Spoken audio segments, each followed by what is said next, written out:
Salut salut, bienvenue pour un nouvel update graphique. Et oui, je suis habillée comme dans le dernier update lecture. Et je vous préviens, le prochain update lecture, je serai habillée toujours pareil. Bref, du coup c'est un update graphique. Je vais en gros vous parler des BD que j'ai lus sur le dernier, enfin sur le week-end ami que j'ai fait au mois d'août. Et de BD que j'ai lus avant ça, sur les week-ends à 600, 800, 1000, je sais plus. Du mois de juillet, parce que j'ai pas lu énormément de graphiques depuis, donc bah du coup voilà. J'avais un peu oublié cette graphique qui était... Les livres étaient tellement bien rangés que je les avais oubliés, j'avoue, mais bon, je les ai retrouvés et je vous en parle aujourd'hui. Les premières BD, ça fait un moment que je les ai lues puisque c'est Lou, le tome 1, Journal d'un film de Julien Nil. Je pense avoir dit toujours je le dis régulièrement journal intime, mais c'est journal d'un film. Le tome 1, il me semble que je l'ai lu tout début du mois de juillet, mais je vous en ai pas parlé, je voulais attendre d'avoir un petit peu avancé dans la saga avant de vous en parler. Donc depuis, j'ai lu le tome 2, Morte Bouse, le tome 3, Le cimetière des autobus, et le tome 4, Idylle, toujours de Julien Nil, évidemment.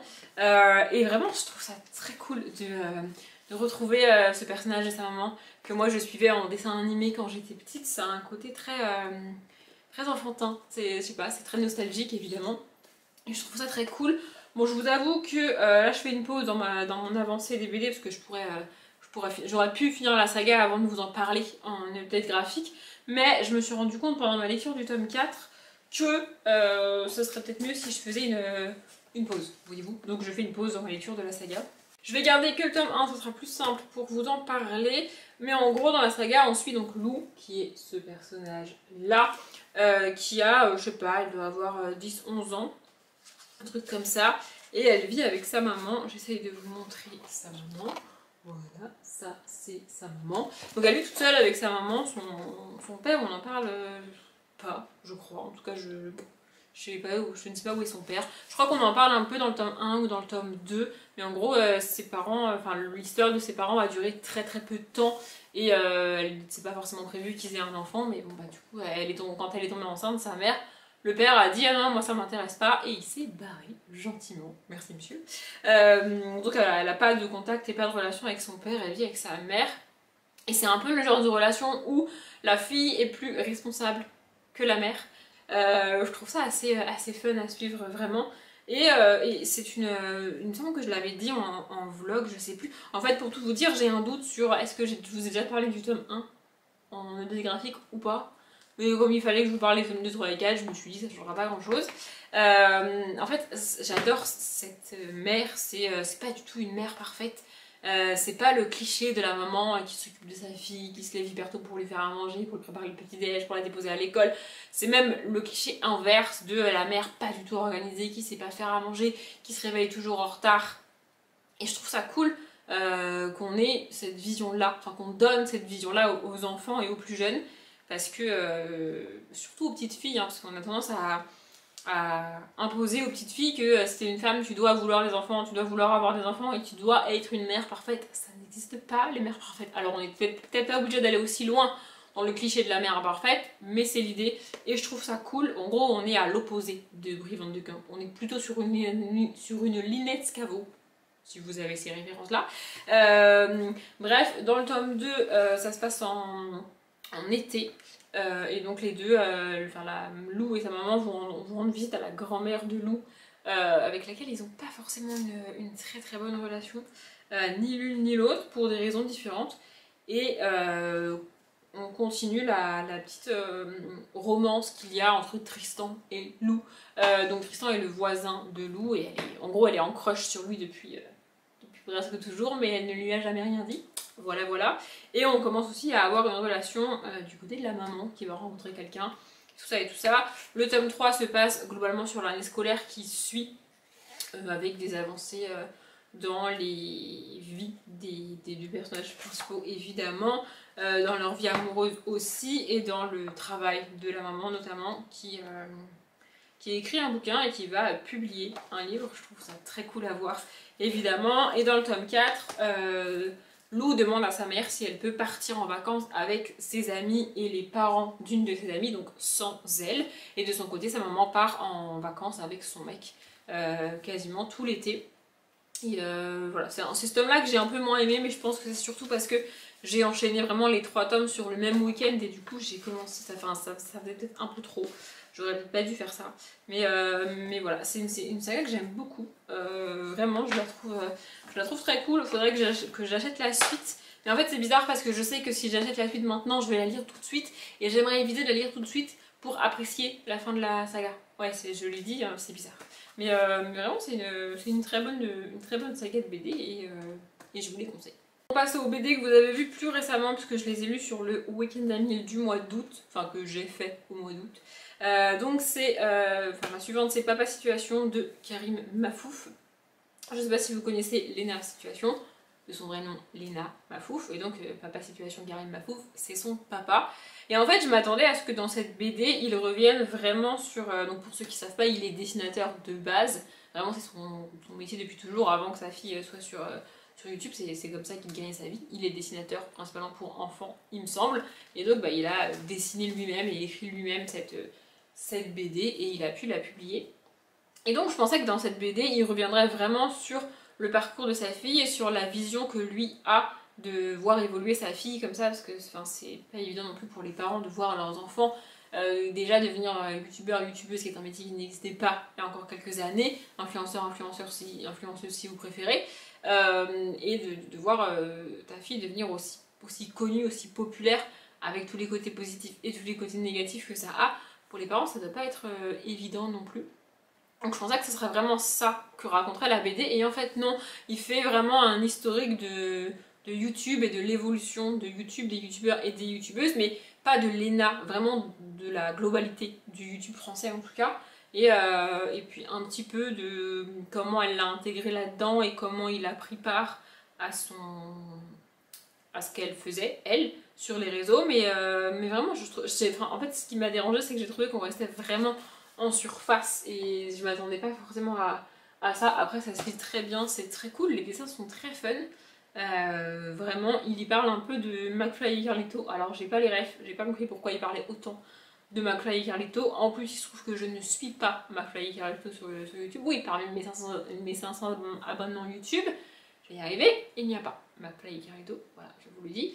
Mais voilà, c'était cool. Et j'ai découvert une fois que j'avais fini le roman, qu'au début j'ai ça. Du coup, je suppose que. Enfin, en fait, je me dis que c'est une dédicace, mais j'en suis pas très sûre. Mais c'est marqué pour Arthur, bon, je vous le lis, même si vous avez pu le lire juste avant. Pour Arthur, au plaisir de vous rencontrer. Karim Mafouf. Bon, je m'appelle pas Arthur, mais c'est l'idée, quoi. Voilà, du coup, j'ai une dédicace. Pourquoi pas. Voilà, je l'ai lu, j'ai bien aimé. Mais en fait, je m'attendais à autre chose, et du coup, j'ai un petit sentiment de c'est pas ce que je voulais, quoi. Mais bon, c'était quand même très bien. Celle-ci, il me semble que vous l'avez juste aperçue dans le vlog du week-end d'Amil, donc c'est Total Combat Round 1 de Jack Manini, et franchement j'ai pas du tout aimé, vraiment j'ai pas du tout aimé. Je vais vous montrer les dessins, j'ai trouvé ça vraiment pas ouf. Je suis désolée, mais clairement je lirai pas la suite et je vais pas la garder, parce que franchement c'était pas dingue. En gros on y suit, comme sur le titre l'indique et que c'est visible sur la couverture, on y suit un combattant de MMA. Donc voilà, qui fait des combats dans un espèce de club de boxe et tout. Et il va... moi je m'attendais à ce qu'on suive ça, vraiment son évolution en tant que combattant et tout. Et en fait c'est pas du tout le cas. Parce que, puisque rapidement il va tomber malade ou avoir un accident, je sais plus. Et donc ça remet tout en question.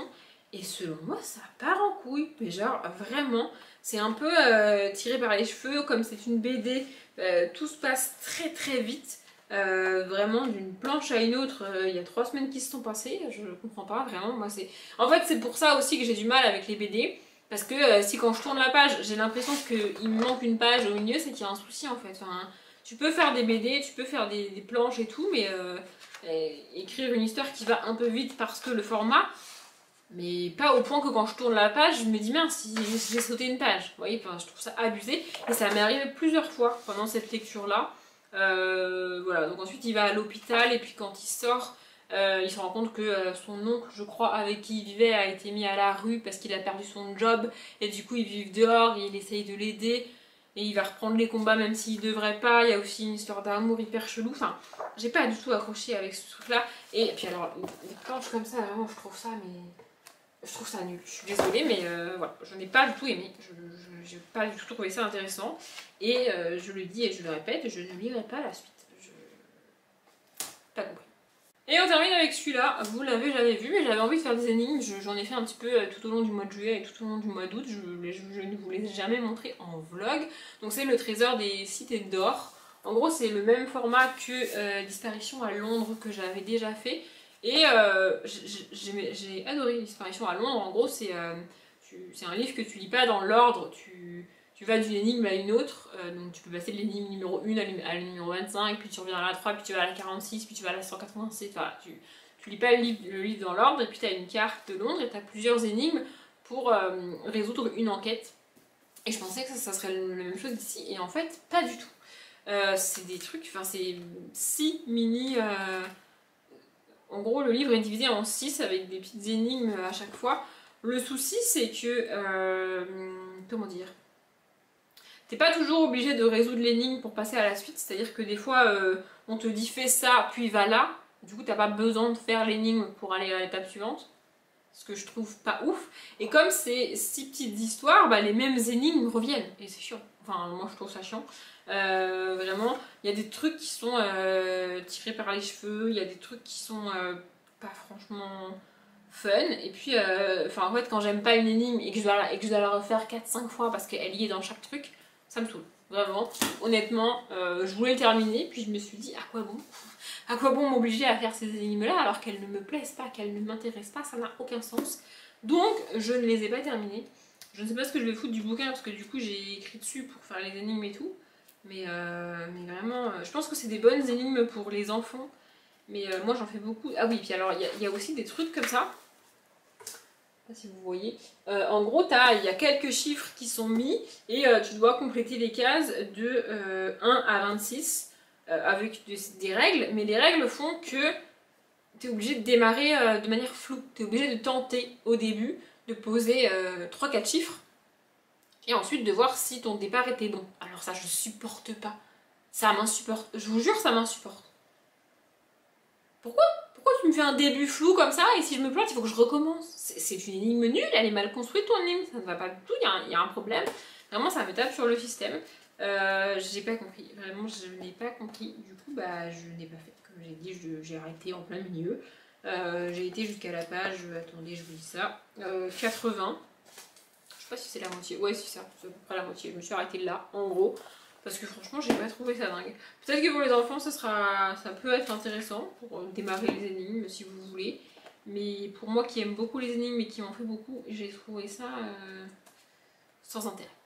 Cette vidéo est courte, mais comme je vous expliquais dans le dernier update lecture, c'est aussi le but sur ce mois de septembre. Et normalement, je vous ai dit tout ce que je voulais vous dire sur ces graphiques-là. Donc, j'espère que ça vous a plu. Je m'arrête là. Comme d'habitude, je vous souhaite une bonne journée, un bon après-midi, un bon appétit ou une bonne nuit. Et je vous dis à demain.